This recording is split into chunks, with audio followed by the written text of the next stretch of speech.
Joe's always wanted to be an engineer, an aerospace engineer. I know that from since he was a little boy. It was just always in him. He was always interested in the stars and the moon. His Indian name is Hawaii Houdini. The whole message was given to him. They gather around the dining room table to talk about their grandson, brother, and nephew, the aerospace engineer. So that's pretty cool to tell people that your son works at NASA, right? It is, but that's up to him to say I it. remember Joe growing up, he was always very quiet, very compassionate, and always doing for others. I mean, he was just like an inspiration.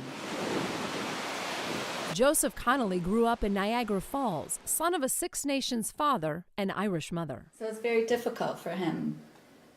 Being the mom and not Native, he had to really work very hard and go to the reservation and seek out help from his grandmother and uncle. And he really learned everything on his own. Everything he's done is from his own determination. I mean, his accomplishments are just phenomenal. Coming from, this background that he does. He's a very bright, intelligent person, takes a lot of initiative, and also is very modest and quiet. He does things well quietly without being upfront that I did this and I did that. At the John Glenn Research Center, his boss says Joe is all about continuous improvement and teamwork. In real life problems, there is no one answer. They could be, so you have to have the skills to be able to work with people. And I saw that Joe had that skill. And if we can prove that the model and simulation works for the smaller scale test, then we would have greater confidence in the modeling that we would do for a larger commercial passenger plane. One project is modeling future supersonic transport, perhaps 20 years away from current air travel. The exciting part and the challenging part is that you're trying to do something that no one has really ever done before, and I think that's really the exciting part of NASA, is that you get to do these things that no one's done before. Well, Joe's a very modest person. He will never say he works at NASA. He says, I'm an engineer. And sometimes when you're at like a cocktail party or you're out networking, you're just like, Joe, just say you work at NASA. Joe met wife Cynthia through American Indian Science and Engineering Society networking. She's Adawa and outgoing, the opposite of Joe in his quiet focus. Niagara Falls used to be a prosperous town. It isn't anymore. So education was freedom, and that's what he had to do, get educated. Whatever he is today, whatever he accomplished was from you and your strength of your family. I think that's, I believe wholeheartedly. It's from watching you work You were the 2, one that was 3 always jobs right. growing up. Yes, I think Supporting the I think family. that the original struggles that you went through, I think, were a big part of his personality. I know he had situations in high school where the teachers just thought he couldn't do it or assumed he couldn't do it, and so kind of did it even harder just to spite them. In college, Connolly lobbied to learn Onondaga language in place of the foreign language requirement.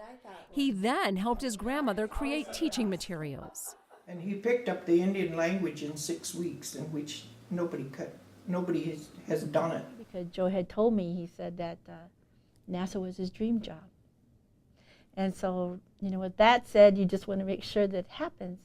Because, as you know, traditionally, dreams are really important to our people. So, and for somebody to say it means a lot. Nomination was my recognition of Joe's work, and whether he wins the award or not is not the criteria. The criteria was that we are showing appreciation to Joe for the contribution he's making. And, having him actually get the award was the icing on the cake. So we are very pleased. We are very, very pleased and honored as NASA as a whole for AISES to have selected a young NASA engineer for this award. At home in Cleveland, with daughter Vivian and another on the way, maybe Joe will hang the award next to his future doctoral degree, or next to his paintings. His uncle's a painter, his Uncle Jay, so I think he was trying to see if he got some of those genes. It amazed me that he could grasp onto the abstraction of my work so easily, and he did that, and he enjoys it also. But I saw in his work the same thing. I saw in his paintings that he's doing, there's this fluidity, very fluent. He's very fluent, and it's another way of speaking, basically. It's a quiet way of speaking, and that's what he was doing with his paintings, and I saw that. That's pretty amazing. Yeah. Especially you as an artist. too? Knock it off! Yeah, Picasso. Yeah, Picasso Connolly. There you go. But it was